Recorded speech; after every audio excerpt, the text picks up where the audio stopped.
Okay. Look on Facebook here.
Okay, we're live. There, Sean? Hi Are you there. Can there? you hear me? Yes. All right, I'm going to just let everybody know up front that I'm trying to control this whole module here where I'm going to be bringing guests in and the clips and all that. So it may fall apart horrendously, but I'm excited to be here. And hi, Sean. And can you believe it's been 15 years? No, I can't. It feels like yesterday. It's Yeah. pretty crazy. So, just to let everybody know, we're going to watch the show The Journey tonight. This is the 2009 production that when the show was over, we got the video together and we're able to mix the music a little better and do a nice presentation of it. And so that's what we're going to be watching tonight. But we're going to do it kind of DVD commentary style. So we're not going to talk during the show, but in between the major scenes, we're going to come back on, invite a guest on, and just for a few minutes, just talk about what you're about to see and what the next scene, and just give you some little backstory on some of that stuff as we watch each of these scenes.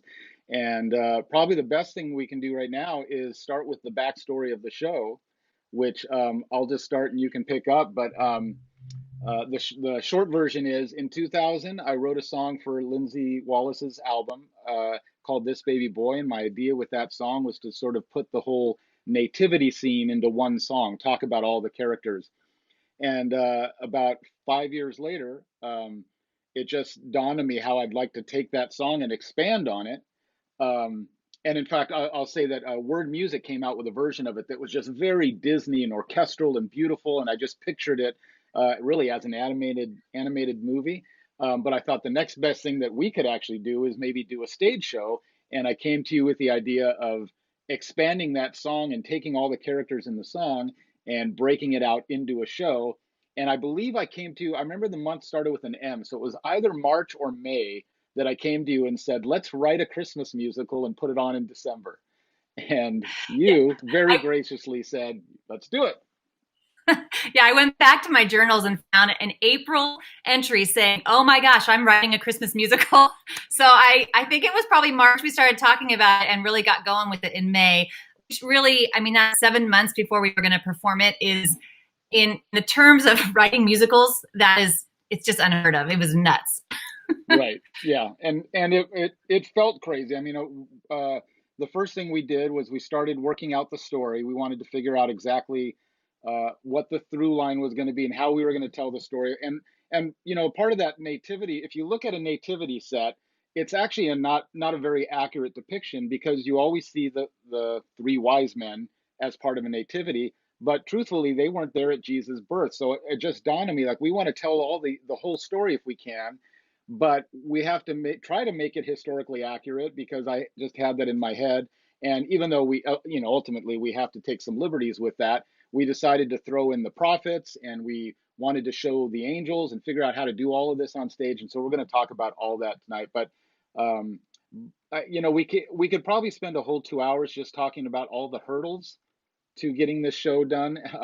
Saddleback Church was not known for doing musicals. I don't know, frankly, I don't know if they had ever done a church musical before.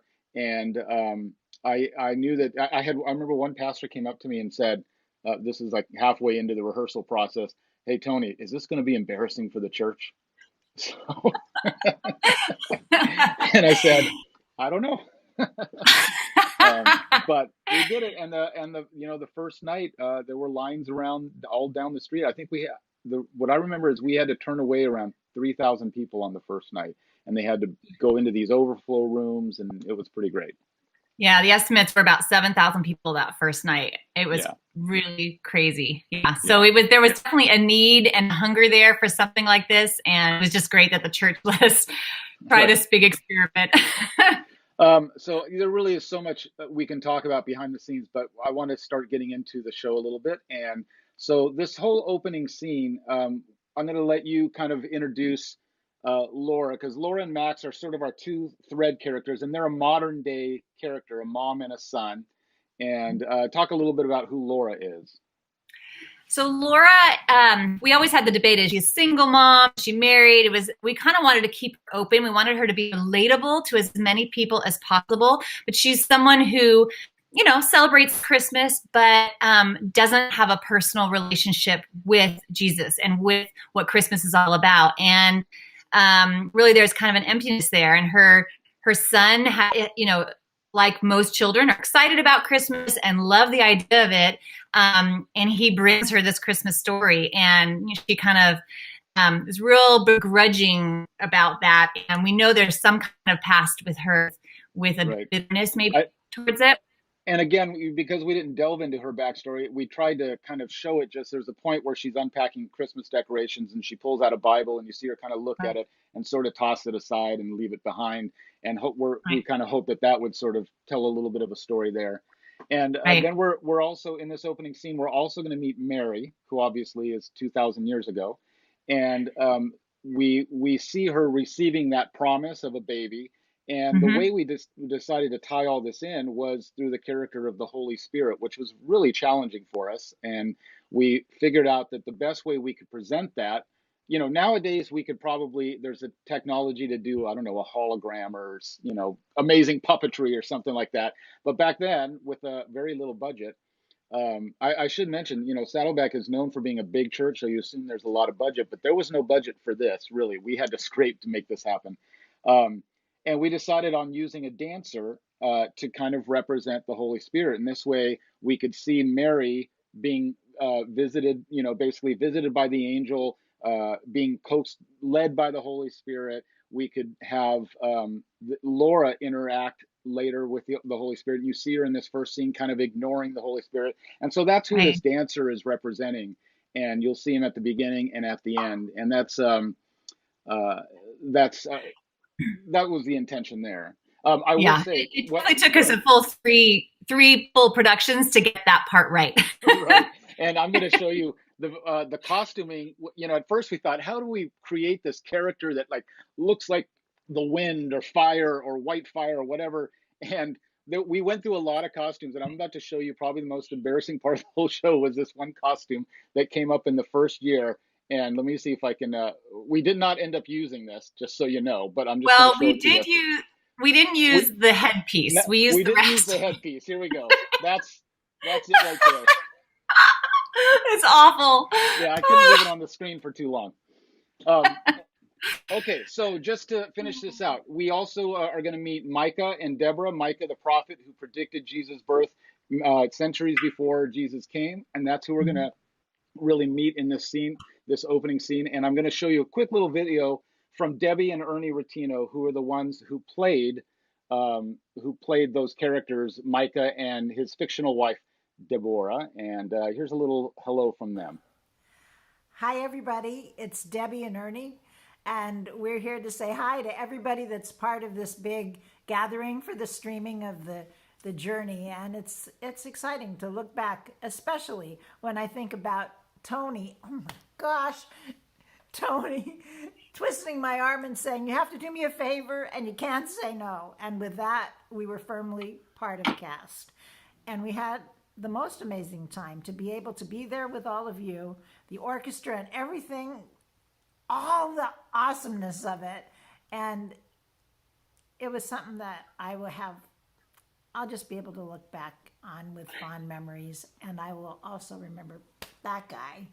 Hey. That's two times, I tell you. And there's this, the mica feather, the plume, the actual plume. And this is just in case you all thought that this was a phony thing. This is the actual proof that we were in the journey. See, it's the mica plume. There it is.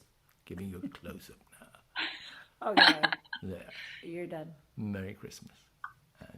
Merry Christmas. And I agree with whatever she said. I wasn't listening. All right. Please say hello to Emily Benford. Hi, Emily. Hello. So we are bringing Emily on because when we did the auditions, we were auditioning for the part of Mary, and Emily came in and auditioned for that. And I don't know if you know this, Emily, but you didn't get that part.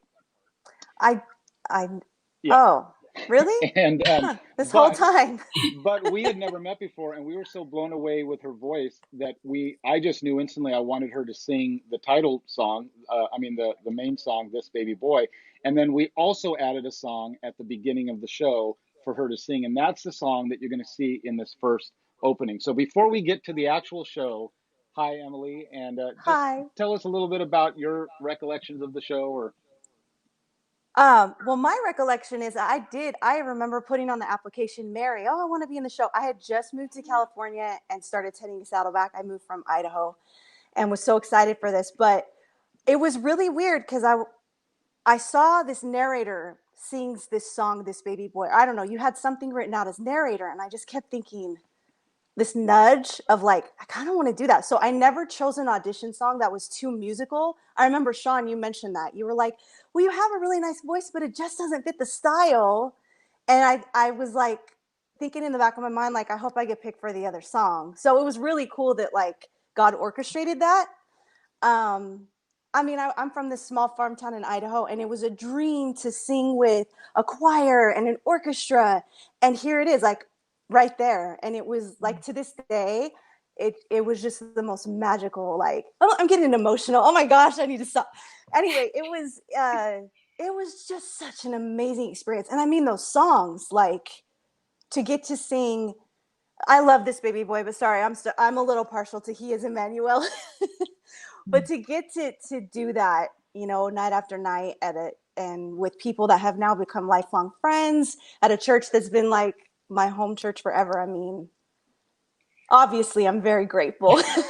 On your role, I mean, you were so perfect for that part because your role was about inviting the audience into the journey, and the way you did that with such authenticity and heart, it was just perfect.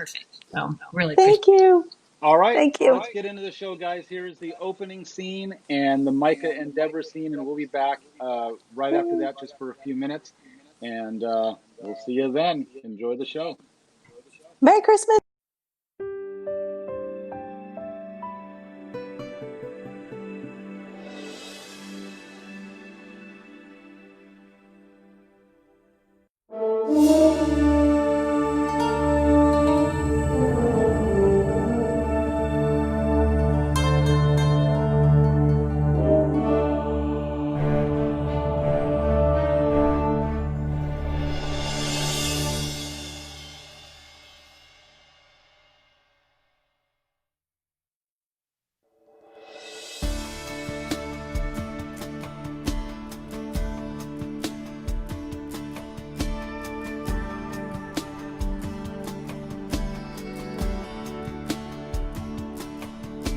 See now the distant star,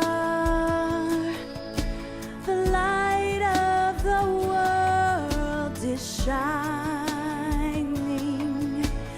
Hear now a joyful song, the song that the angels are singing. Come see the joy that it brings, the birth of a child and a king.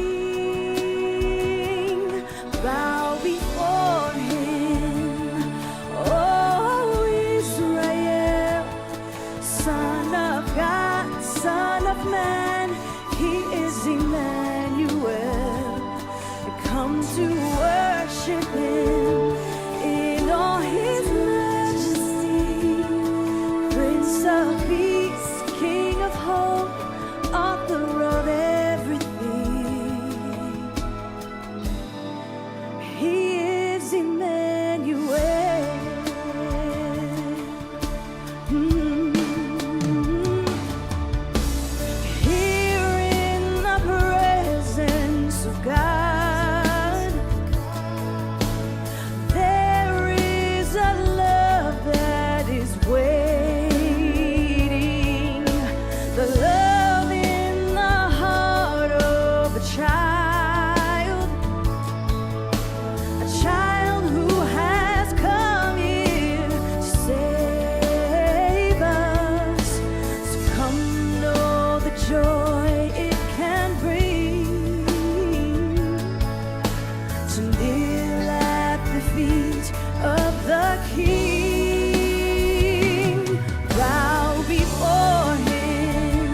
so bow before him.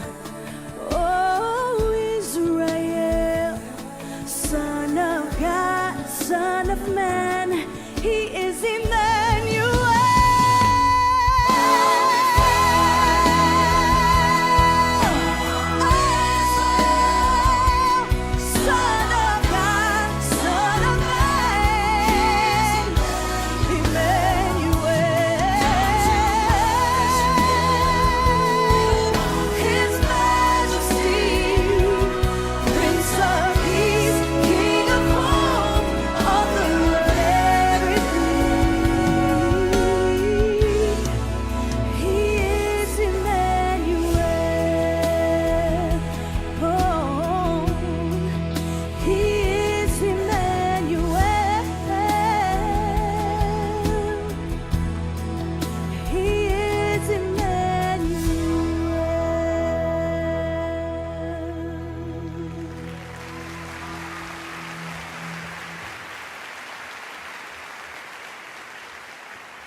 The space warrior crouches in the dark, his ship disabled by the evil Martian king. He swings his saber to the left. Nothing there. He swings his saber to the right. Wrong again. And all of a sudden, he hears it. The deadly goop dripping from the feet of the Martian king. His saber ready. He swings and... Oh no. Come on. Don't die on me. Not again. Mom? Mom? Mom? So tell me, Max, who won this time, the evil Martian or the brave space warrior? What are you talking about? Oh, did your saber run out of batteries again? Look, this is getting to be an expensive habit, young man. You know, I have to replace the batteries like every few days. Mom, space weapons don't run on batteries. The space warrior quickly places his weapon against his forehead, using his super cosmic powers to recharge the intergalactic fluid. Okay, space warrior, I get the idea. But come on, Max. You know, I know you like falling asleep with the flashlight on, but seriously, we need to come up with a less expensive light source. Maybe a nightlight. Nightlights, they're for babies. Well then, don't be surprised tomorrow morning when Santa only brings you batteries in your stocking. Mom. Come on now. I think it's time we turn out these lights and go to sleep. But I'm scared of the dark. You really need the light on? Even tonight when, like, Santa could be watching? Or the evil Martian king? Come on, come on. Get up here. Enough of this goofiness and Santa and space games for the night. How about I tell you a story to help you go to sleep? It's Christmas Eve, so let's see what we got. Oh, Frosty. No. Oh, Rudolph. No, Mom. I'm getting too old for these stories. What about the real Christmas story? What do you mean? Can you please read me the Christmas story I brought home from church? Max? Mom, come on. I mean, look. Shows you where to find all the parts in the Bible and everything. Yeah, and didn't they read that to you when you went to that church with Jack? Yeah, but I know I'll like it better when you read it. Honey. Come on, Mom. I mean, what's the big deal anyways? It's not a big deal. It's just that, you know, my parents used to make me listen to that story every year growing up. And I don't remember it being all that exciting. Oh, but it is, Mom. Come on. Pretty, please. Oh, all right. Yes. But only because your saber ran out of juice again.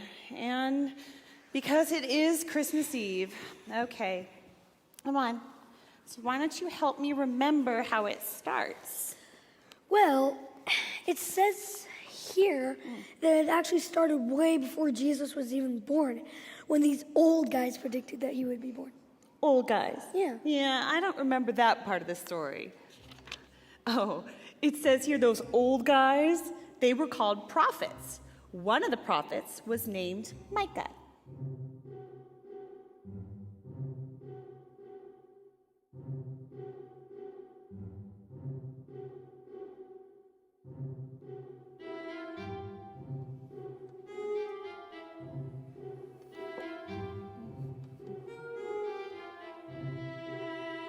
What did you say?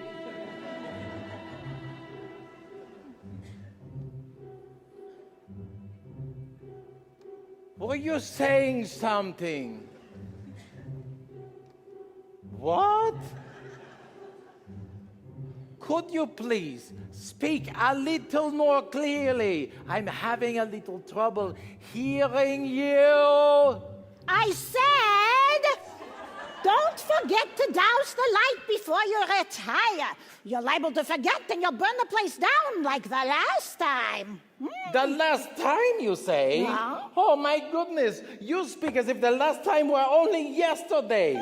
The one time I forget to put out the candle, 20 years it has been. All right.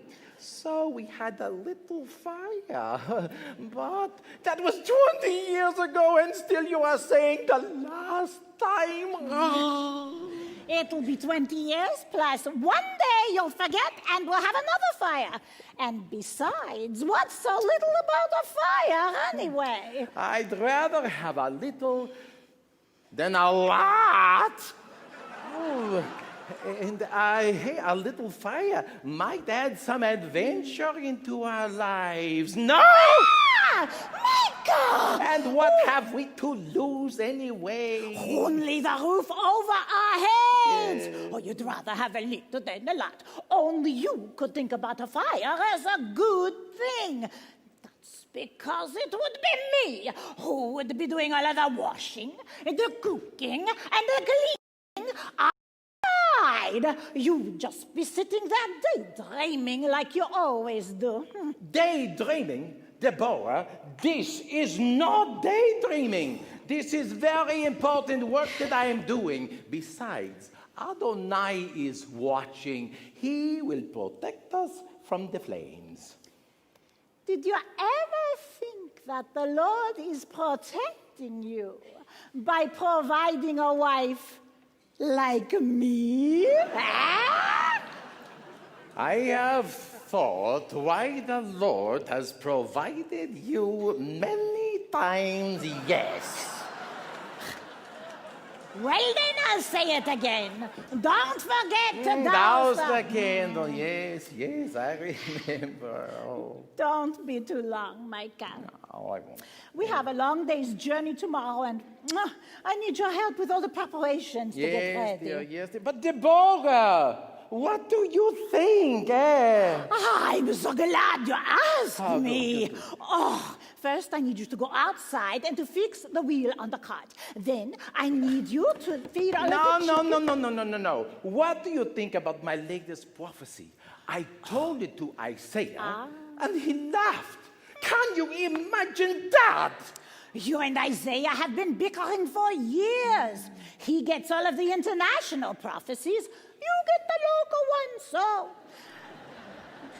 deal with it. What are you babbling about now, huh? My prophecy. Could it be possible that Messiah would come from Bethlehem Ephratah? Bethlehem. No wonder Isaiah laughed. Messiah would never come from such a place as that. I know. It sounds impossible to me too. But Isaiah always reminds me that I must trust when Adonai speaks. So, did Isaiah say that before or after he laughed at you, huh? Deborah! Tell me something. Whose voice is louder in that head of yours? Isaiah's or the Lord's, huh? Right now, There is no question. It is your voice that is the loudest. Be serious for a moment, huh? I am being serious. Sometimes you just need to be quiet to hear the Lord speak. You are getting overexcited. Well, that's because we'll be left right out of town when the people find out the Messiah is coming from Bethlehem. Why? Deborah. Tell me something, Micah. How do you know?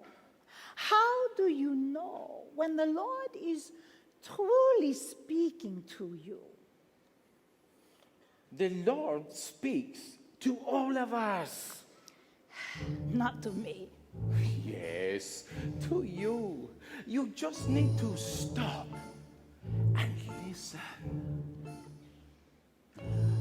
Can you hear him? No, I hear nothing. He is speaking. Not to me. Speaking softly. Maybe a little too soft, huh? But he's speaking. Those are voices in your head. Listen closely. There is nothing. It's just a whisper.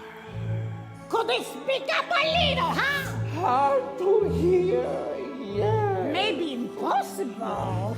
But he's speaking. You should do your chores instead. Not a voice you might be expecting. Not a sound like others you've heard. But a still, small voice that assures you you have just heard God's own word.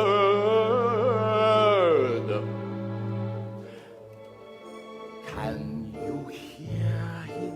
I am trying. He is speaking. See? I'm listening. That's your problem. Oh, I'm completely confused. It's how you're listening. We are simply wasting Do time. not let your ears deceive you. That is often not his way.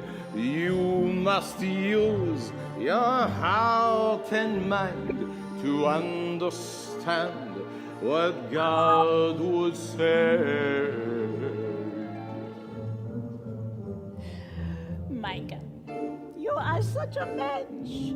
You are a good and a faithful man, and I do believe you hear from God, but sometimes the things you say sound so crazy. The Messiah from Bethlehem. I know. It sounds crazy to me too. But if the Lord has chosen you to be a prophet, well then, who am I to disagree? I only wish I understood it a little bit better. Deborah, it is not always for us to understand what the Lord is doing. Only that He is the Lord. He knows what He is doing. I know. And I do trust Him. And I trust you, my God. Just like Abraham, you are faithful, and I love you, so I trust you. If you hear him, I believe you. So when you're speaking, I can hear him, not the voice that I was expecting, not a sound like others I've heard.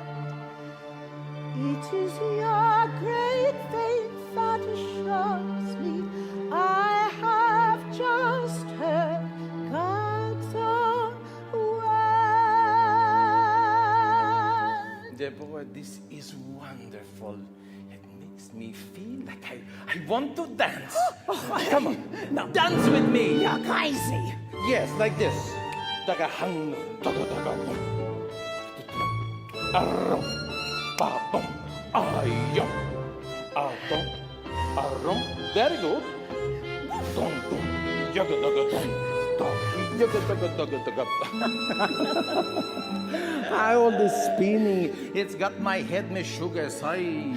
Come now, it's late. I have the laundry. I got to fix this up. No, the laundry, forget the laundry. We have a lot to travel tomorrow, long way. We got It'd to be good rest. to Come on. put a little adventure in our lives. Yes? A little adventure, I like this. Micah! What? The candle! But I thought you wanted some adventure, so I assumed. No adventure? I think the Lord has something far greater in store for us. Yes? You know, Deborah, I think that you really do hear the Lord. After all. Not a voice I might be expecting, not a sound like others I've heard, but a still small voice that assures me I have just heard God's own word.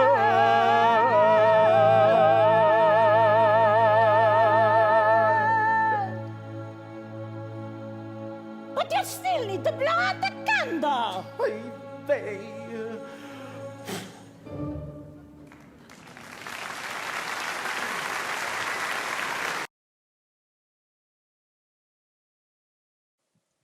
All right. And here we are back again. Well, if it's not obvious, those two characters were sort of modeled after Tevier and Goldie, right? Those are the names from Fiddler on the Roof. That was kind of what I was going for there. Yes, absolutely. And we tried to get the historical accuracy of the prophet and who he was in that day. And yeah, it was a lot of fun. Yeah. A couple things to mention. We should mention one that this whole cast was volunteer. Now, Debbie and Ernie obviously have a lot of experience in theater and et cetera. I mean, he was Salty the Songbook, the singing songbook, and she was Charity Church Mouse for one.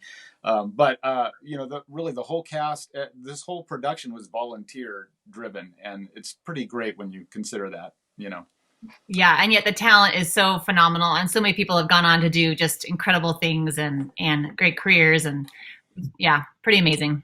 So the next scene we're coming up to is where we get to meet Joseph and Mary, and the theme of the theme about this the theme of the first scene is really about trusting God. The theme about this scene is about that trusting through the fear, and that we all know the story of Mary and Joseph, but we don't often think about what it must have been like for a girl her age. She was, 13, 14 years old in real life, to go through something like this, and just and what Joseph went through. And so we tried to tackle some of that, and that's what the song is about. For This Is Love. It's kind of them addressing their fears and trusting God through that process. And I really imagine that. Yeah, just imagining that human couple of what, the insecurities of what they were going through, and having to trust this angel that appeared to them, months before. And, the Holy Spirit didn't, wasn't part of their lives constantly like we have today. And so there was really I imagine a lot of doubts that came upon them, and they had to really trust and have faith through that fear. So it was fun to work through that in rehearsal process and work with our great actors in that. So the two actors, Tom Cummings, well, we're going to talk to both of them, Crystal Cooper, Tom Cummings. And Tom is actually on an airplane right now, so he can't be with us live, but we have a quick little video from him, and then we're going to have Crystal on live with us. And so here is a little bit from Tom. So I'm trying to control all this stuff, and I don't know what I'm doing. Here we go. Tom Cummings. Hi, my name is Thomas Cummings. I played the part of Joseph in The Journey all 3 times. And had you done a lot of musical theater before? Yeah, so I had done, in college, I had done quite a few shows. And then right out of college, I had a great opportunity at a theater to be in their troupe and did back-to-back shows, and things like that nature. So that was something, moving out to California, I wanted to get involved in, was theater and film and all of that. So this seemed like a great opportunity to get involved in the church that I knew and just kind of use my gifts for God's glory. So fast forward a year to the auditions, and by that point you've been involved in the church and all that. What was your audition experience like? I mean, did you know you wanted to be Joseph, or did you just kind of go in blindly? Kind of blindly, but I kind of, when you read the breakdowns of the different characters, I figured I'd fit in that role. And so that's what I auditioned for. And I remember one little funny thing, that while I was auditioning, Tony Guerrero was playing the piano for us. And I remember saying to him, because I wanted to know how to sound with my voice, I was like, is this more like rock or is this more like Jean Valjean? And he's like, oh no, this is more like Jean Valjean. And so then I knew at that point what I needed, like kind of where to go with the role and how to sound singing the role. So I always remember that little tidbit because I just think it's funny. What was the experience like developing a biblical character, and how did God kind of reveal himself through that process for you? Yeah, it was the first time I ever played a biblical character. And I had to do a lot of studying, really character deep diving into, who Joseph was, what the story was with him, kind of knowing that, he was never married to Mary, and he had to deal with the pressures surrounding their whole engagement and her being pregnant by the Holy Spirit and how crazy that must have sounded. And so you just kind of have to put yourself in that position in as best as you can. At that point, I didn't have kids yet, so even having a pregnant wife was not something I knew, let alone the pressures that he faced. And you just kind of have to put yourself in that position as best as you can and think, okay, what would this be like, if the whole community was looking at you kind of funny? What would this be like if you were with a woman you were not married to and they were pregnant, and this woman was telling you that this was God's child? Like, this is crazy stuff, even though this had all been prophesied 400 years prior or something like that. Whoever thinks, oh, this is the time that this is going to happen? And so you just kind of think through those things. And I think what I loved about watching you along with Crystal is how you guys really brought to life the emotions of that, and you made it real, the human reality of what they were going through. Yeah, I think a lot of times there's a lot to be said with scripting too, right? I mean, as an actor, when you if you watch TV and it's a bad script, the actors, you could tell, hate saying the lines. And so when you really deal with the scripting and you kind of put that together with what the character should be doing or what you know about the character, then it's very helpful to kind of emote appropriately in that way. So you're saying it was a brilliant script, right? Yeah, it was well written script. Yes. So now that we're 15 years past that, what's the memory of that show? What impact has it had, or yeah? I don't think I've ever told this to anybody, but one thing that I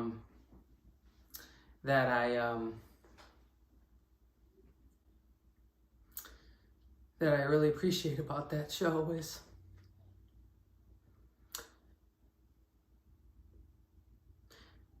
I just, in my art, with that and that opportunity at that time in my life, I always wanted to get to heaven, when I get to heaven, and have people come up to me and say, you affected me because of that show, all 3 years or whatever. When I stand before God, to have that be an impact on people's lives, I think that is by far the biggest impact that it had on my life, and it's something that I carry with me have carried with me throughout the years. Thanks, Tom. That's great. That was nice. And look who's with us now. Hello. Hi, Crystal. Hi, Crystal. How's our Mary doing? Oh, now I've had 3 kids of my own, so Oh, But you look the I same. definitely It's don't amazing. feel the same, but you're so kind. But Well, we want What's to it get been to the like show watching this again. tonight and hearing from everybody? yes, Yeah, we want we to want get to to the get show, the but show. want to just ask you Sorry. quickly just some of your thoughts about being in the show and that time. Absolutely. Oh, well, it's been such a joy, even just watching it right now. All the memories are flooding back, and everybody's getting so emotional on me, and I'm right there with them. And just, I think for me, I remember wearing that big padded pregnant tummy. And I think when we first did the show, I wasn't even 18 years old. I think I was 17.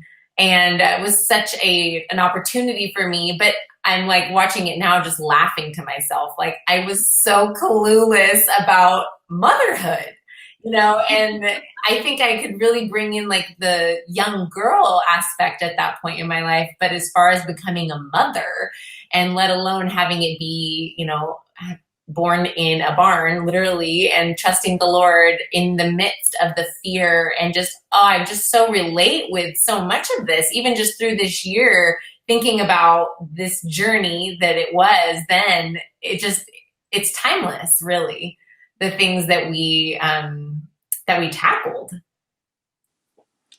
Yeah, absolutely. All right. Well, thank you for joining us. Like I said, these are just quick little hellos, and we want to get to Yes. the show. But thank you so much for joining us. It's great to see you again, and thank you really for Oh, being a yes. part of this. Can't wait with to us. watch. And so here's the scene with Mary and Joseph. Now enjoy this. Okay. Wait, it's coming. I have to try to figure out how to do all this stuff. All right, here we go. Doing a great job, Tony. Here is his prophecy in the book of Micah. He's talking about Bethlehem. Out of you will come for me one who will be ruler over Israel. So I guess that Micah predicted that Jesus would be born in Bethlehem. Hey, Mom, Yes? did Micah ever get to meet Jesus? No, honey. It says here that Micah actually lived 700 years before Jesus was even born. Then how did he know where Jesus would be born? Well, it doesn't say. Oh, it does say that Jesus didn't actually live in Bethlehem. He didn't? No. It says his parents, Mary and Joseph, traveled there on a donkey because the ruler at that time commanded that everyone return to the home of their family and be counted. Mary was pregnant with Jesus, God's son, when they started on their journey.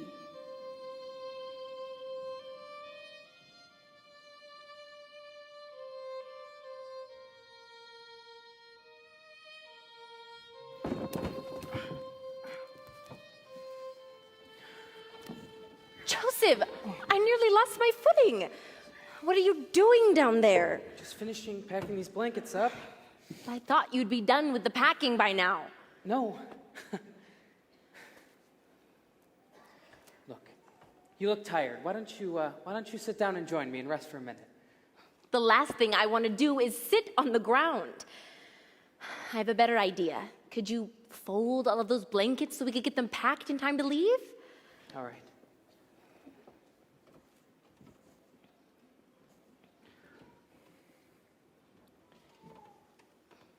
How many blankets does this baby need anyway? Well, I don't know. How many do you think? Well, we're having one baby.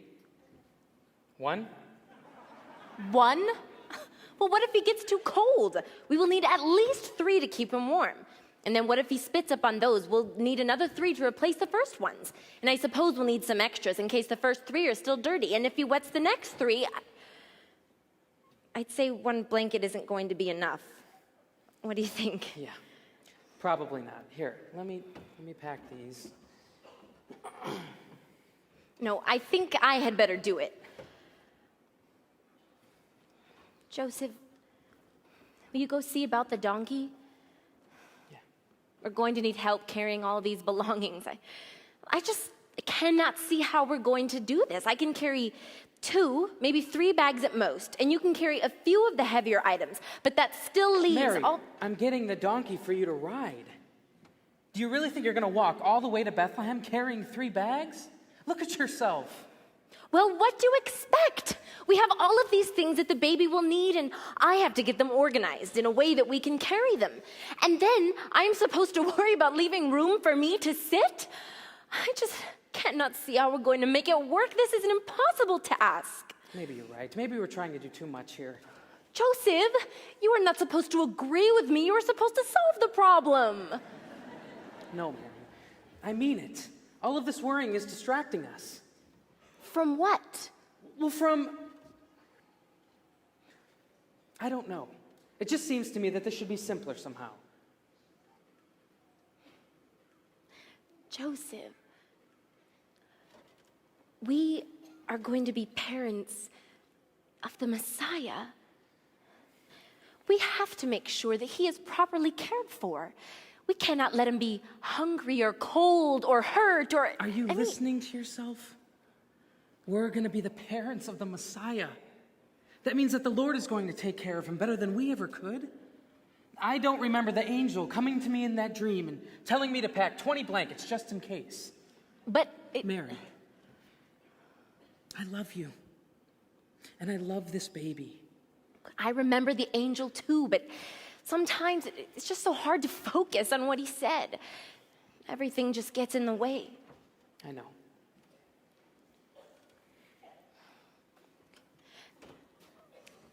And I know you love me. But sometimes I am afraid that that will not be enough. What do you mean? You are a good man, Joseph.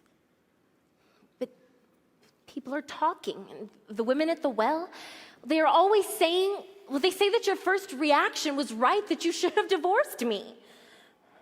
The women at the well? Is that what this is about? Now that is enough. All of this clutter and all of these plans and all of this talk is making it impossible for you and I to remember the truth. The truth? The truth is that my first reaction was wrong. But in my heart, I loved you, Mary. And then when the angel came to me in that dream, it only confirmed that my heart was right. Mary, I am here. I know all of that. I really do. So why do I still feel so afraid? Maybe it's because we're trying to do things our own way. Maybe we're spending too much time worrying. And not enough time simply trusting? Yes.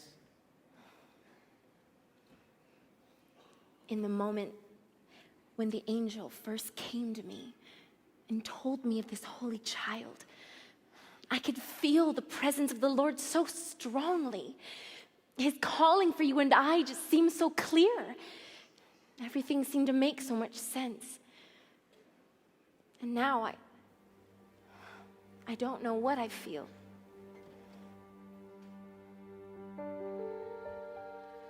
Mary, I know that you're afraid. But God, I know, will keep us safe. And I am standing by your side, so there's no need to hide your face. We are sheltered by his hand. We're protected by his grace. For this is love, not bound by fear. So rest your heart and dry your tears. We have no cause to worry here, for this is love, and God is near. And though the road ahead is long, By his strength we'll carry on, for we've been called to bring his son, and we will see God's will be done, for this is love beyond compare. His perfect plan awaits us there. We have his word, and that's enough, for he is God, and this is love.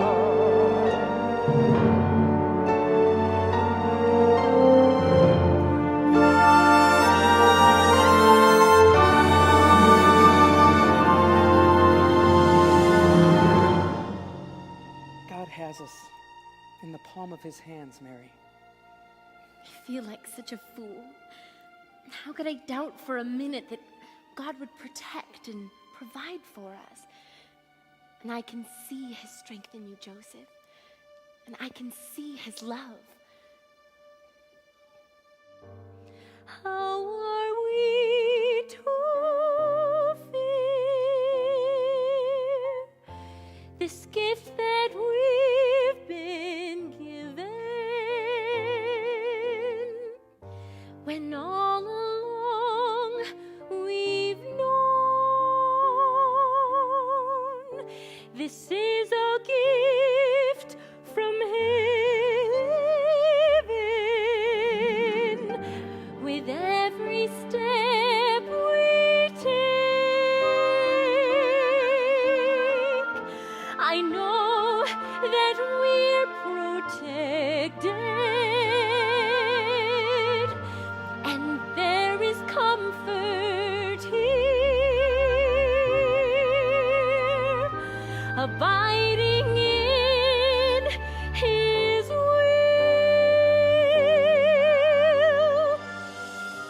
It's settled then, Joseph. From now on, we know that even though the Lord may not always feel close, that he is always near. Agreed? Agreed.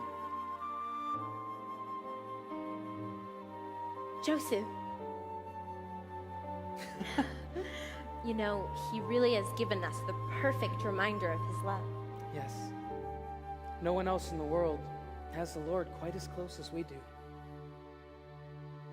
For this is love, not bound by fear.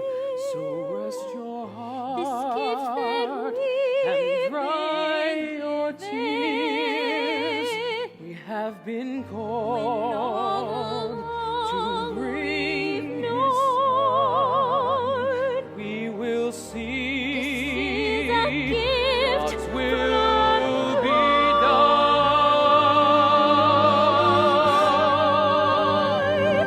For this is love beyond compare. His perfect plan awaits us there. We have his word, and that's enough, for he is God, and this is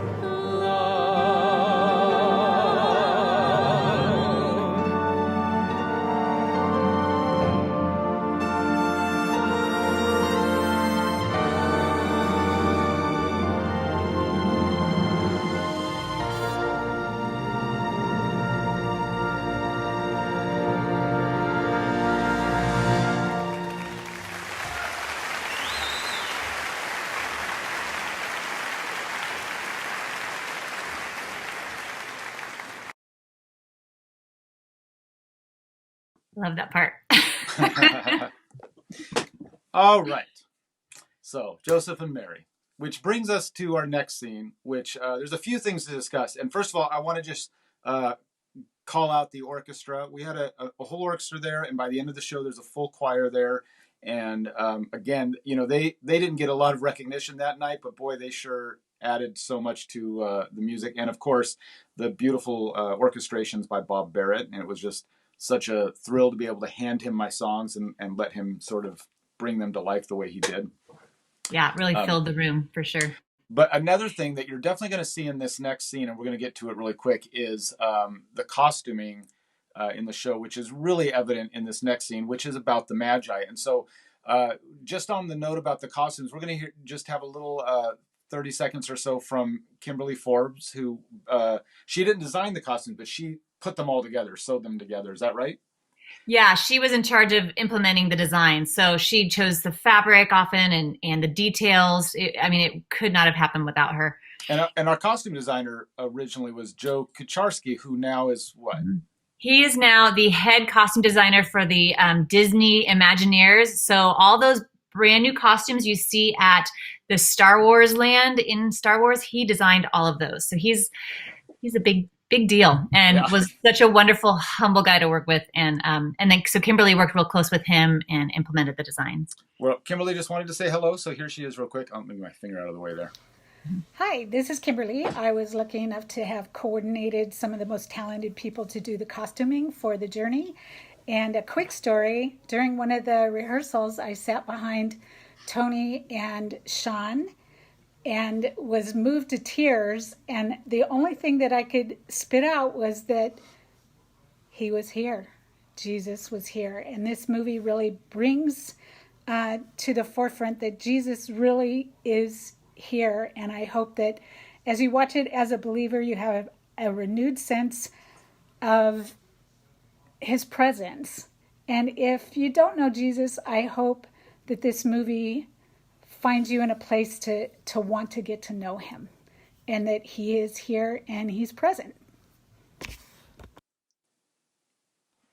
All right. So a little bit of discussion about the Magi, because this was a really important scene to me, because I just had a problem with the idea of presenting something that was not based on some sort of historical fact. And the Magi, the three wise men, like there's so much about them that is just been built off of legend. And that's why we know them as Magi. We know them as the three wise men. We know them as the three kings. Mm-hmm. We know them as astronomers. And so all of those, we don't often think about, wait, we're talking about the same people. And the fact that there were three of them is only based on the fact that we know the three gifts of gold, frankincense, and myrrh. So there's no historical data that says there were only three of them. So it was really important to me that we address that. And so you and I sat down, we kind of figured out how to weave that. And so I think it's a really fun and funny scene, and in the way that we were able to explore all of those, and that even those characters have questions about how they should be known. And but I really love how we ended up getting to why today we only know them as three wise men. I just love that. Yes, and this was a much needed comic relief at this point in the show, and this was definitely the hardest scene to write by far, just because it was so many characters and the comedy was really needed at this point. So we finally made it there. Yeah. So we have four wise men. Four wise men. Yes, we do. But it'll be explained. And so we're going to get to that right now. But first, for about 60 seconds or so, we'd like to have you say hello to Mike Saxon, who played Caspar. And Mike sent us in a little hello from, it looks like he's in Bora Bora when he filmed this. So I'm not really sure. But here we go. Hello, hey, it's Michael Saxon here.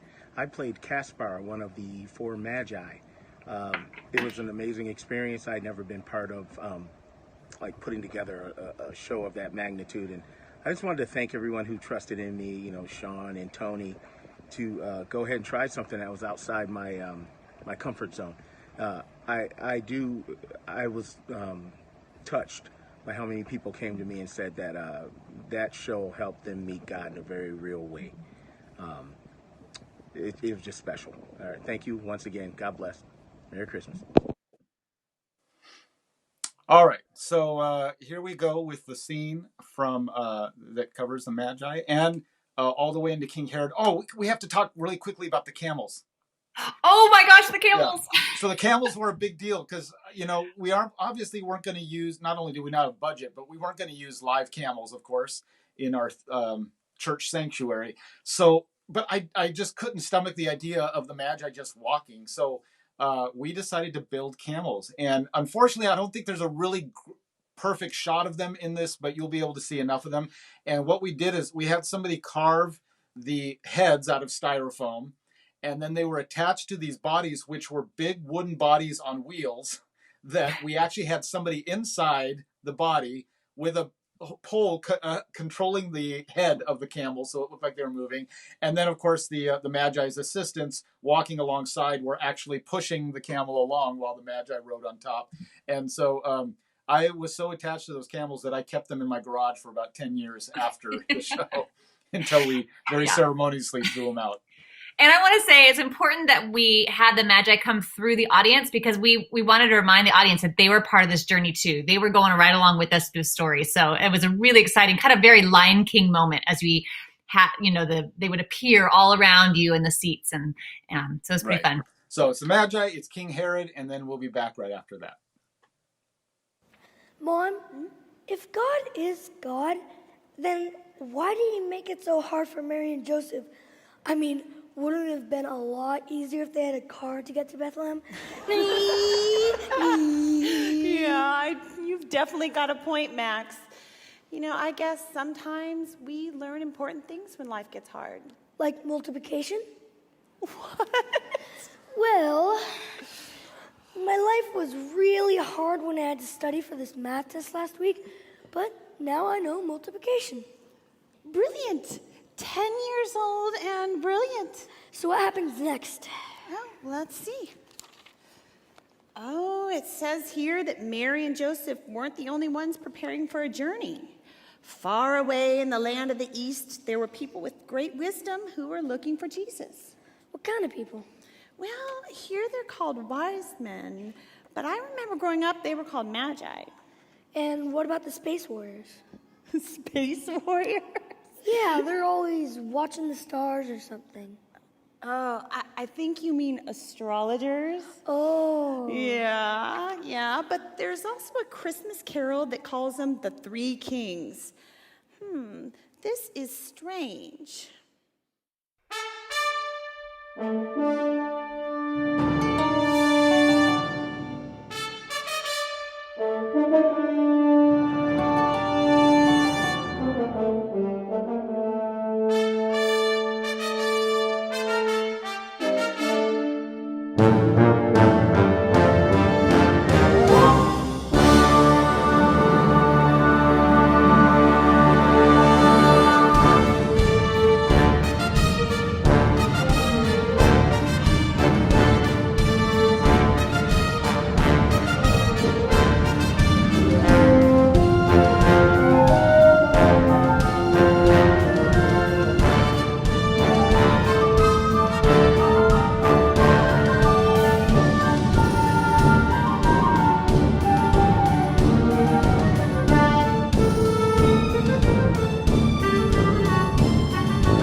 Greetings, Brother Balaam, Brother Balthazar.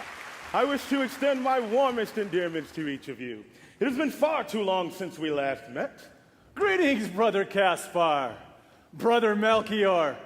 Why, that is quite a warm greeting, my friend. What's that? Greetings. What? Greetings. What? Just say hello. Greetings, my brother. Greetings to one and all. It is I who have been most saddened by our time apart. I offer my sincerest gratitude for your company.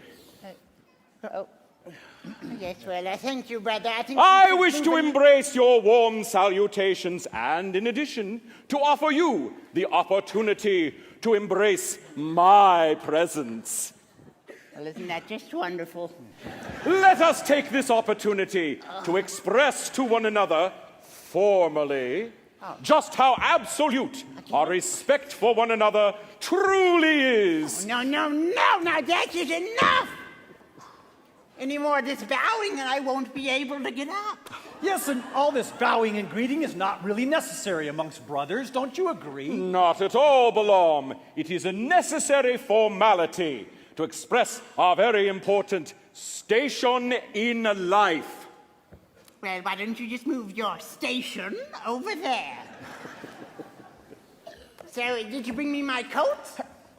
What coats? Well, the coats you said you'd give me if I lived to see the new king. Well, I'm alive and kicking, and I want my coats. Not coats. Goats, Melchior. Goats. I bet you my old goats you wouldn't even live to see the new king. Oh, now who you calling an old goat? Listen, I you're don't just know. very old. Brothers, you are getting distracted from why we are here. Yes, and this distraction is getting a bit too intense, don't you think? Brothers, before we continue our journey, I thought I would show you the gift I have brought, one worthy of the newborn king. Had you thought to offer him a gift? Hit? Why would I hit him? He's only a baby. Not hit. Gift. Huh? Oh, never mind. Well, I brought gold, a royal gift for a royal king. What do you say? Yeah. I brought gold for the young king. Oh, very well done, brother. Oh, is that for the baby? Yes. Oh, well, I brought a gift too. I brought myrrh for the little guy. Myrrh. Oh, yes. Well, you know, I'm getting up there in age, and I have it handy around the house for the creaking bones, you know. You can never have enough myrrh, as I always say. Yes, well, I have brought the finest frankincense, a most pleasing incense aroma, for a most deserving of it. Wait a minute. You brought frankincense? Why, yes, I did. Why do you ask? Well, naturally. I assumed that my gift would be of the highest caliber, and so I brought frankincense. What? We cannot both bring frankincense. You certainly may not. Why, that's worse than that time you showed up at my party, wearing the same tunic as me. Be that as it may, you will certainly need to find a new gift. Unthinkable. Do you know how hard it was for me to find good frankincense in the market this time of year? Besides, frankincense is my gift. I always bring frankincense. Well, he does have a point there. I still have plenty of frankincense left over from his birthday gift to me. Yes. And my wife still complains about the heap of it sitting in our closet, thanks to him. Exactly. Well, I have no time to find a new gift. The star in the sky awaits. We must be on our way. Oh, we could always stop at the city gate and get a gift. Oh, last year I found a great gizmo there. It doubles as a spice rack and a lamp. I am not offering the new king a gizmo. No. The new king will simply have an abundance of frankincense. Now come, we must be continuing our journey. Yes, well, let it be on your head if history only records us as 3 wise men because we only brought 3 gifts.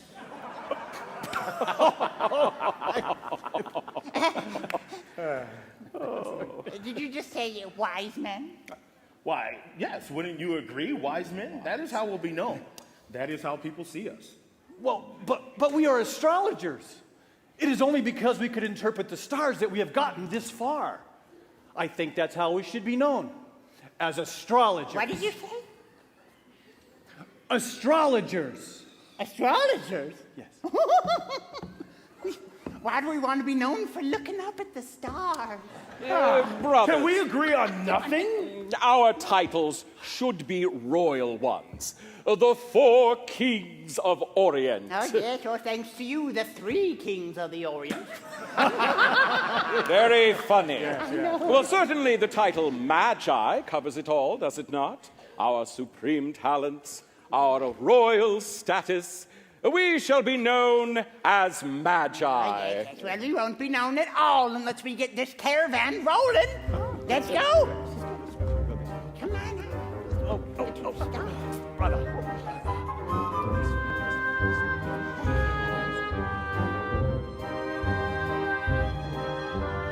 Are we kings of Orient? Are we magi? Are we wise men? Or are we just fools who like riding camels, following yonder star?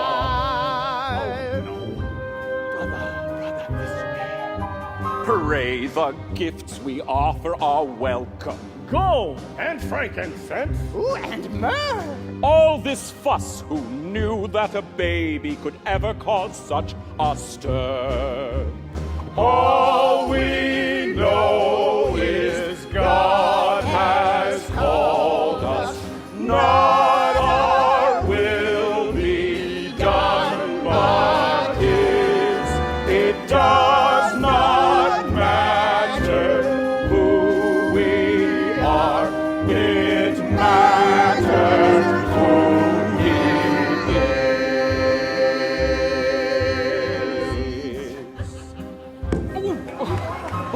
All right then, it's settled. Yes, let's leave this nonsense of titles behind us and head together toward the star. Oh, I've waited far too long for this miracle, and I've earned those goats. Hey, we're not there yet, old timer. Now you listen to me. You just may not make By it. the time Easy, brothers. Brothers, it occurred to me before we started our little disagreement that King Herod in Jerusalem might wish to join us to worship the new king. Yes, as the current king of the Jews, he may be interested in meeting his successor. Brothers, with the Lord as our guide, we shall meet at Herod's palace in Jerusalem.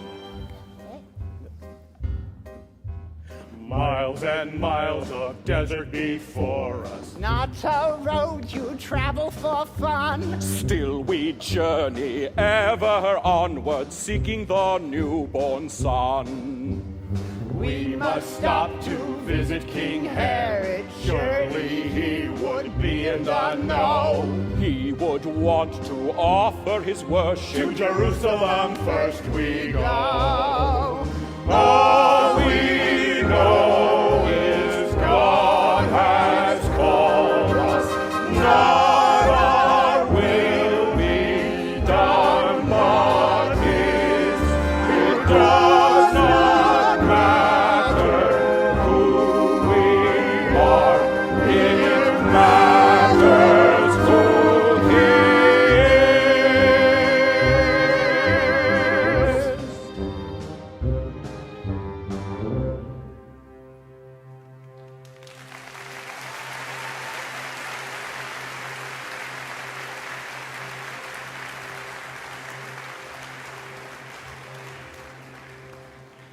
Mom, Yeah? who was King Herod?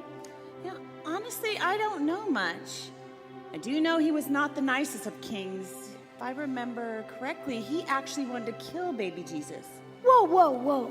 He wanted to kill a baby? Yeah, I think so. Like I said, he was not the nicest of kings. Hey, he's like the evil Martian king. Maybe even worse. If you say so. So what did the Magi do? Well, it says the Magi entered Jerusalem seeking King Herod.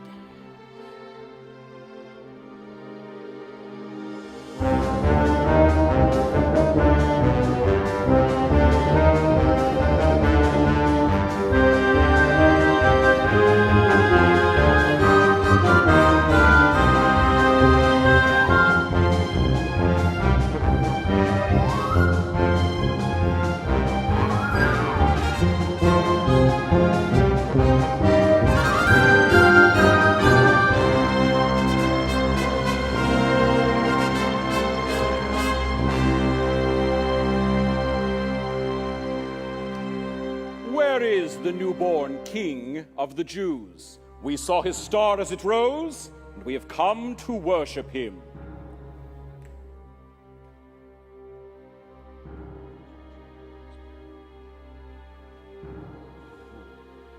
Go.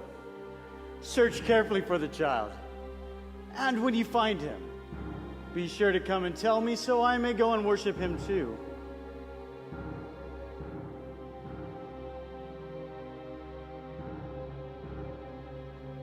But Mom, I don't get it. What, honey? If King Herod wanted to worship baby Jesus, why didn't he just go with the Magi? I don't think he was telling the truth. He lied? Yeah, I think so. I mean, he was king of the Jews. Suddenly these strangers show up and announce a new king has been born. I mean, he was probably feeling pretty threatened. Yeah, I bet he got really mad.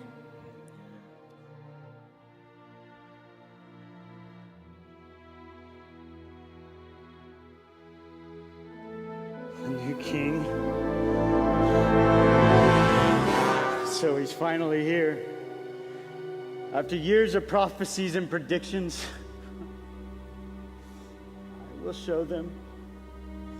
I will show the world that my power is far greater than some prophecy. They will tremble. These Jews will beg for the lives of their precious baby boys. When one by one I destroy each child, I will crush this so-called king of the Jews! Then no one will question me. Everyone will fear me! And who will come and worship him? Who will bring him gifts? I will take everything from him. His gifts, his praise, his very breath, so that everyone in Judea will know that I am the one true king.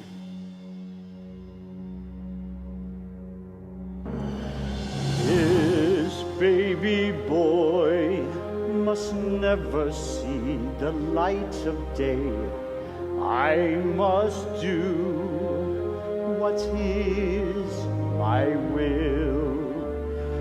All must know that I am the only king, so it matters who he is.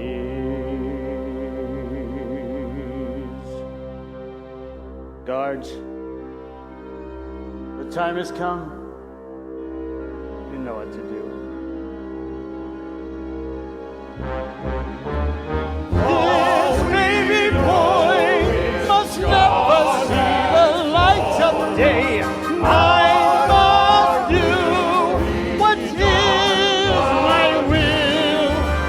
All must know that I am the only king, so it matters who he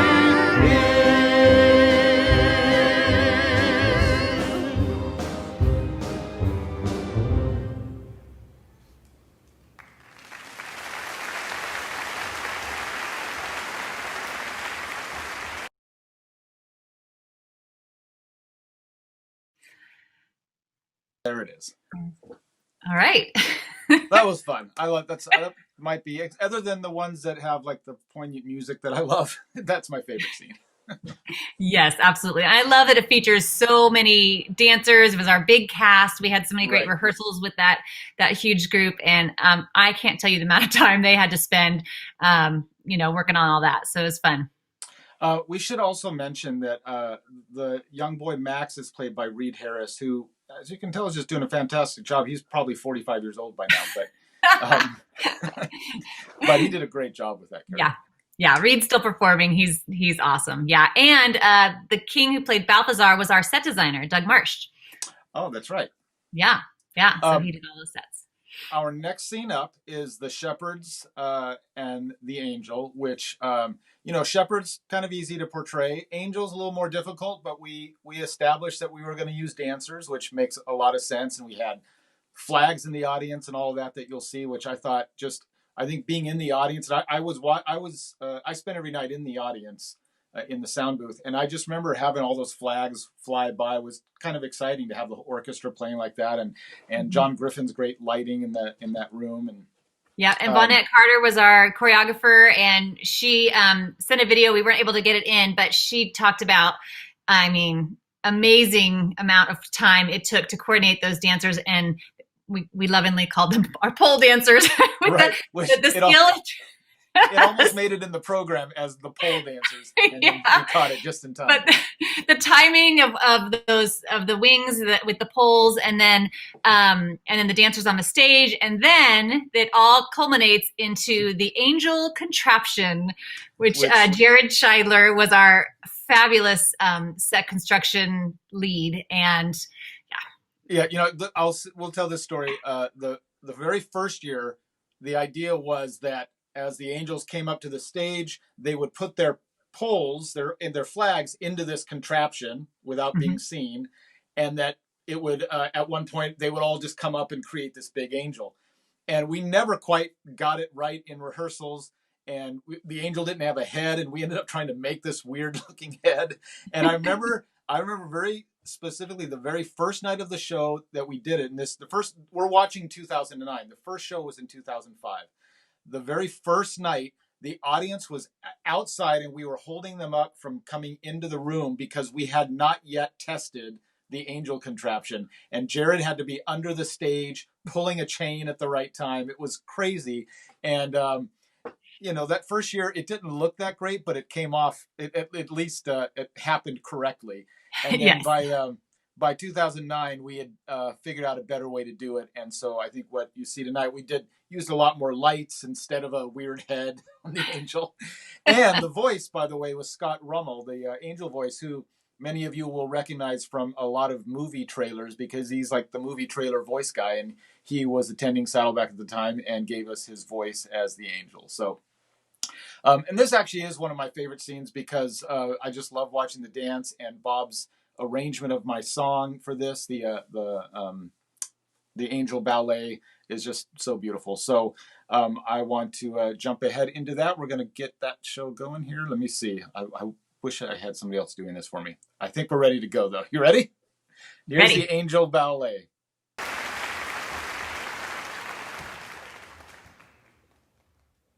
I don't believe it. How could somebody do that? Mom? All those babies. But Mom, King Herod, his plan didn't work. Did it, Mom? Mom? What? Oh, I don't know.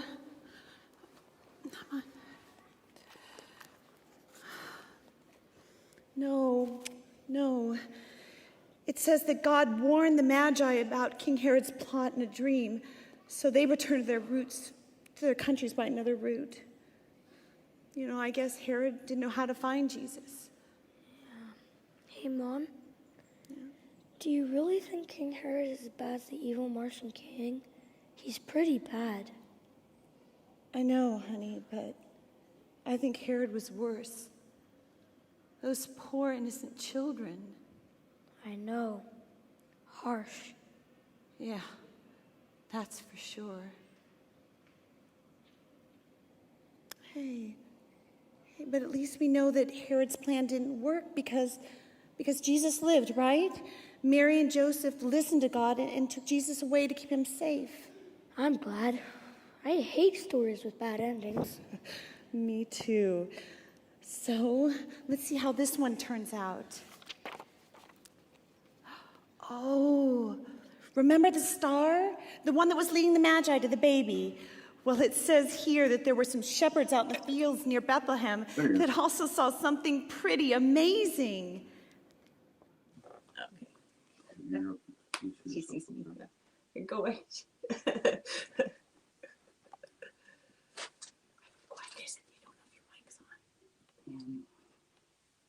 Mic right there.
of great joy that will be for all people.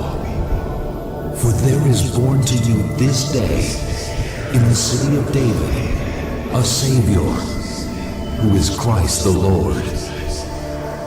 And this will be a sign to you. You will find a babe wrapped in swaddling clothes, lying in a manger.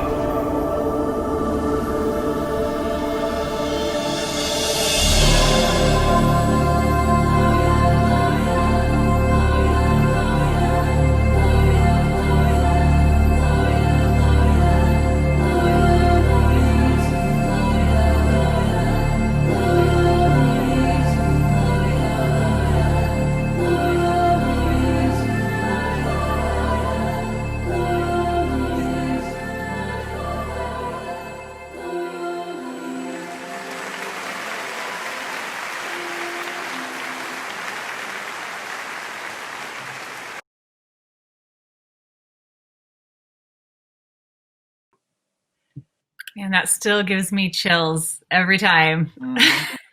Yeah, the combination of the lighting and the dance and just the music, everything. I love everything about that scene. And given our limited resources, trying to portray something like that on stage, and I was really proud of how it came off. Yeah, it's pretty neat. Now this leads us to the last scene of the show, so we're actually almost done. And I do want to mention that this will be available on YouTube and Facebook later, so you can come back and watch it, or if you didn't get to watch all of it. And in fact, in the comments for both Facebook and YouTube, I'm going to also include a link. There is a Vimeo link where you can watch the whole show in its entirety without us interrupting it all the time. So that'll sometime after we're done broadcasting, I will post that in the comments section. So this next scene, before we get to the finale, it really is one of the scenes that always kind of chokes me up. It's the prayer. We call it the prayer between the two mothers, and it starts off with Laura singing this lullaby to Max, and then I love how it kind of then crosses over time, and we see Mary picking up that same lullaby 2,000 years earlier and singing it to the baby Jesus. And then the two of them have this prayer that goes back and forth through time that I just find so moving. And, your writing on it was great, and just the way they presented it. And it was just really a very powerful moment, I thought, in how to tell this story, and to see this modern mother who's been going through a journey of rediscovering what Christmas is all about, and this mother from 2,000 years ago, and the connection they have and the love for their sons. And anything you want to say before we're going to bring Kristen on, who played Laura, and anything you want to say before that? Yeah, just that we'll see the Holy Spirit come back again, and how he kind of unites, how he influences Laura as well as Mary. So it's another connection with that again. Right. Yeah, he's going to come back in and basically, you know what? I have to mention this too, because the next, well, let's bring Kristen on first, and then we will. There she is. Wait, I have to unmute her. Oh, now you're unmuted. Sorry about that. Oh, I think you need to unmute from your side, Kristen. Am I good? Yep, you're good. Okay, good. Sorry about that. Oh, Kristen, I was thinking, yeah, how are you? Doing great, guys. This has been such a talk about a trip down memory lane. I'm just getting choked up just watching it in that ballet every single time too, Sean. I just, and I got to be on stage the whole time watching it. That's exactly what I was thinking. You had this front row seat the entire show every night. And when the Magi, you were talking about the Magi, I was up on stage. I got to watch everyone, descending upon the stage. It was just, I got the best seat in the house. So that was great.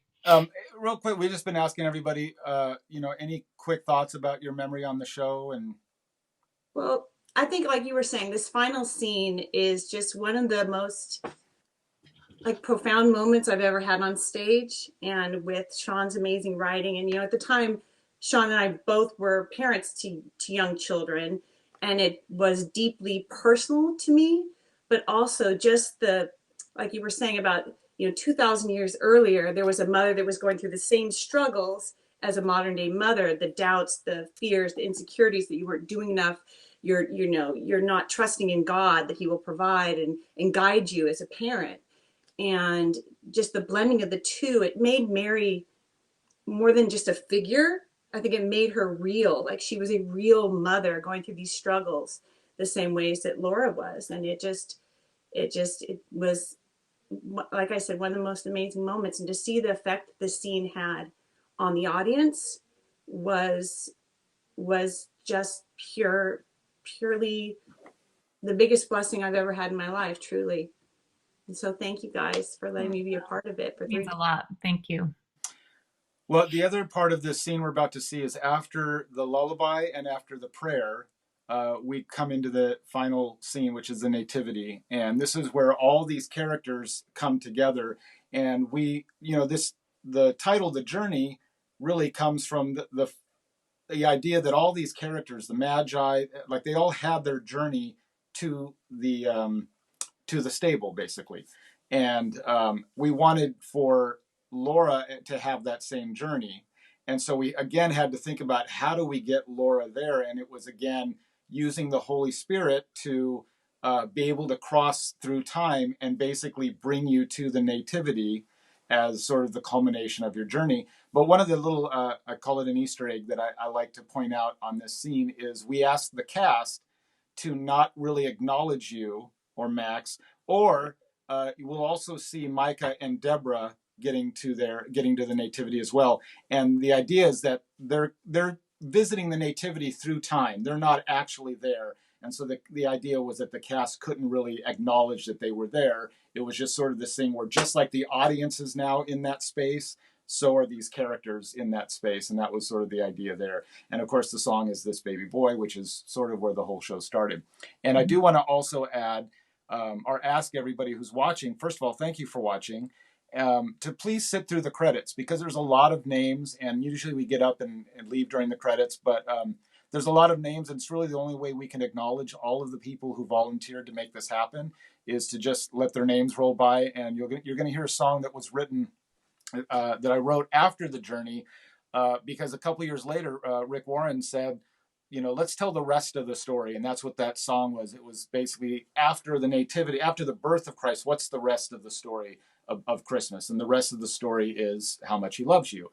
And that's what that song is. My friend Scott Reed sang it, and that rolls through the credits. So we will come back right after the credits just to say goodbye, and hopefully you'll stick around till then. But anything you want to add before we head into this last thing?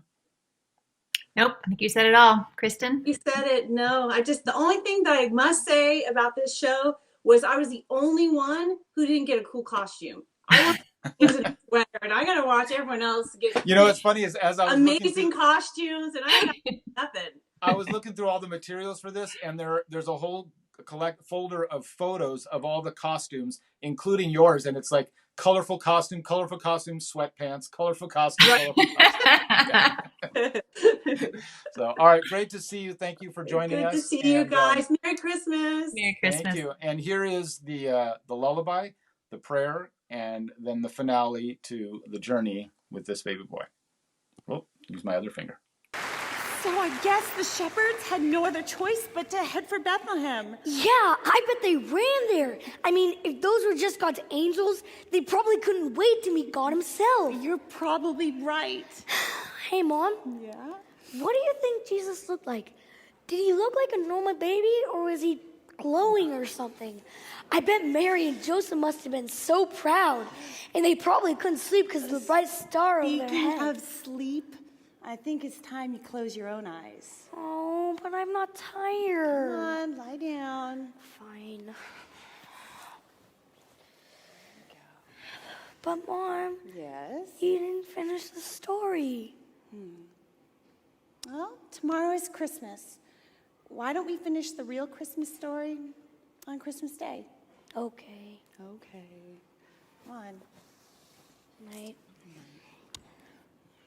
But Mom. Yes? My light, it died, remember?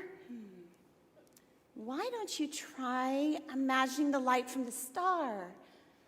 That'll help you go to sleep. Okay. Okay? Okay. Good night. Good night. Hey, Mom, one more thing. Yeah? Do you remember what it was like when I was a baby? Like it was yesterday. You know, I used to sing you to sleep every night.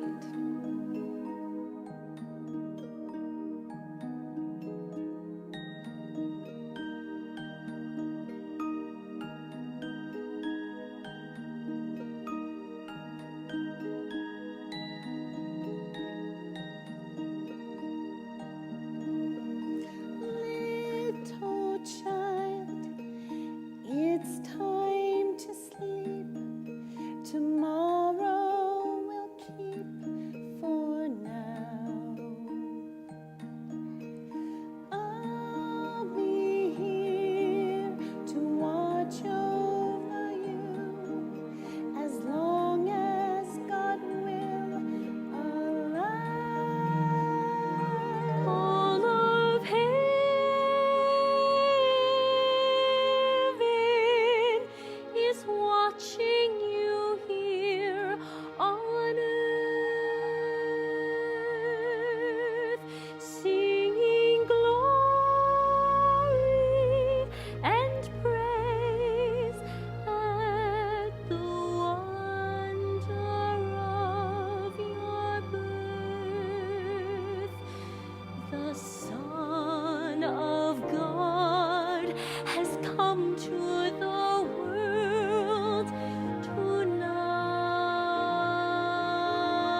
Prince of Peace, sweet little child, rest in your Father's love tonight.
I remember when Max was born, how tiny he looked in my arms. His little head just fit in the palm of my hand, like it was made to fit there. And from the moment I met him, I couldn't imagine my life without him. It would be so empty. God, what does it all mean? Why did you send a baby? What could possibly be so important that you would give your own son? And if it's really true that he suffered and died like they said he did, well, then that's just an inconceivable sacrifice. I couldn't imagine having to endure the loss of a child. When my baby was born, he changed me. He filled something in my life that I didn't even know needed filling. Well, maybe you gave us your son because you saw something that needed filling. Is that right, God? Is there something in me? There is an emptiness there. Isn't there, God? Even though I don't like to admit it. Have you endured that loss so that I somehow might be filled? You gave us a baby, your baby, and you did it for someone like me.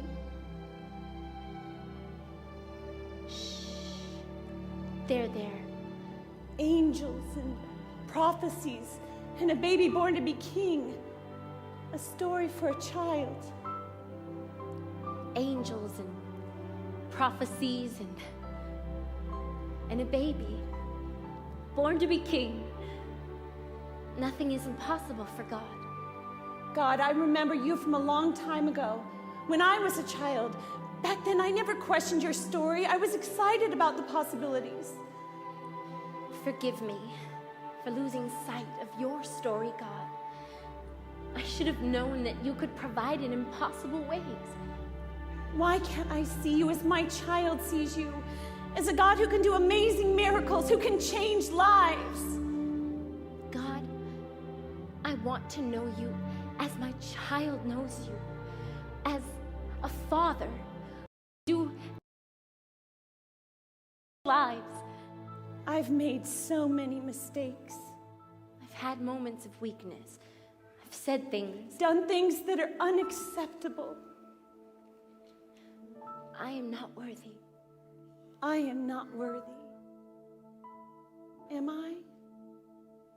But still, you chose me to know your son. You wouldn't want me, God. And to know the reason for his birth. Unless his birth was for a reason.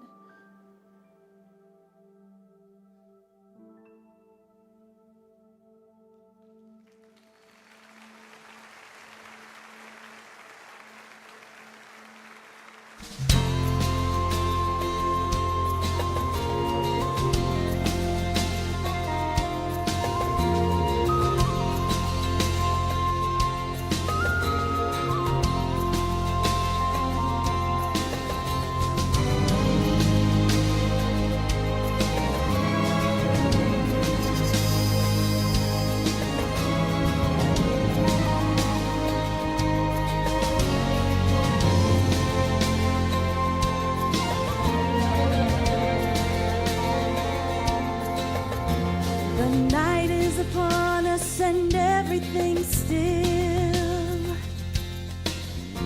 The silence remains unbroken until the shepherds awake to the sound of a voice. An angel says, rise, there's cause to rejoice. Go find the baby, he is the Lord. Bethlehem morning, no one has stirred, for no one's aware of what just occurred. But here in our midst, a Savior is born. This is the child whom we waited for. This baby boy, born on this night, under that star that's shining so bright. This is the King we waited for. He's our Messiah and he is our Lord. On this very night, everything's changed. God is among us, no fear remains. All of creation sings out with joy for this baby boy.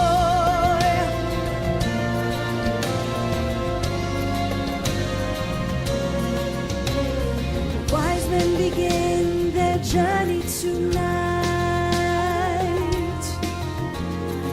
Eyes to the heavens, led by a light. The prophets had written that this day would come, a day when a virgin gives birth to a son. Go find the baby, he is the one. Kneel down before him and offer your praise, for this is the most miraculous day.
story that I love to hear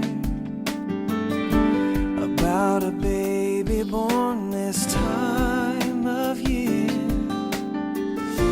a king who came to live a humble life, giving all in sacrifice.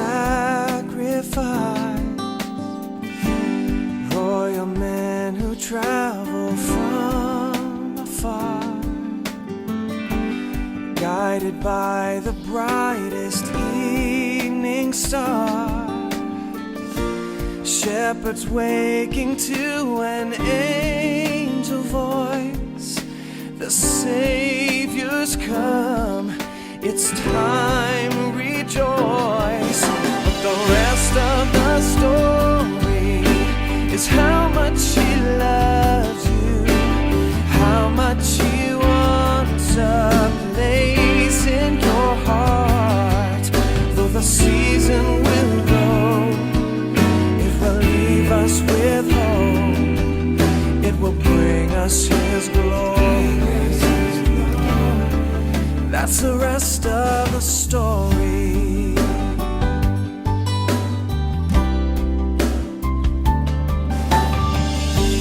I have often wondered why he came to bear the burden of my sin and shame, to take his final breath upon the cross, that I should gain from the Father's law. Could his love for us be so profound that he would walk upon this mortal ground, just to show our past could be undone, to offer love so that we might come. And the rest of the story is how much he loves you, how much he wants a place in your heart. Though the season will go, it will leave us with hope, it will bring us his glory. That's the rest of the story. There comes a moment when we all realize a simple prayer can bring this story to life. And the rest of the story is how much he loves you, how much he wants a place in your heart. Oh, the season will go, it will leave us with hope, it will bring us his glory. Yeah, that's the rest of the story.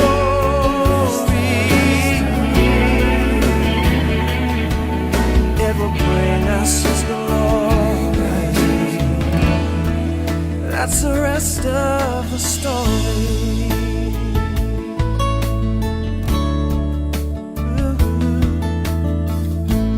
There's a story that I love to hear.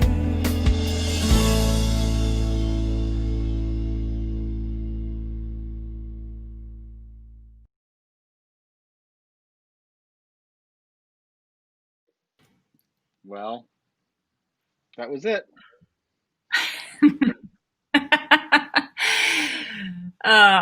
I want to say a special, I mean, you guys saw that huge list of names, but our tech crew was phenomenal. Cindy Garcia was our stage manager, Donna, Jared, who did all the sets.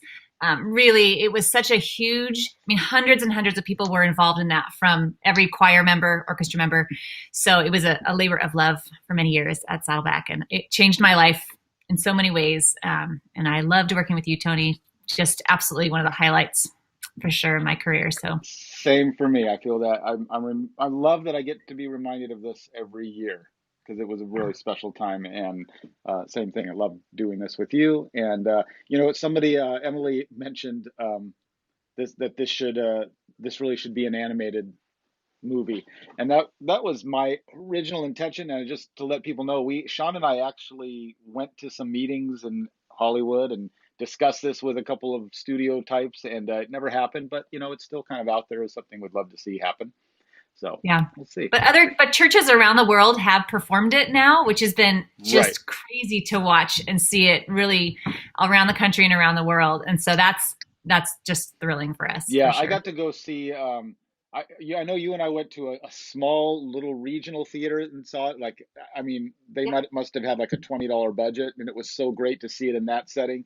And then I've gotten to see it at different churches around the country over the years, and one in particular where they copied our sets down to the, every little stroke of paint. And I walked in and I thought I was in our set. It was so crazy.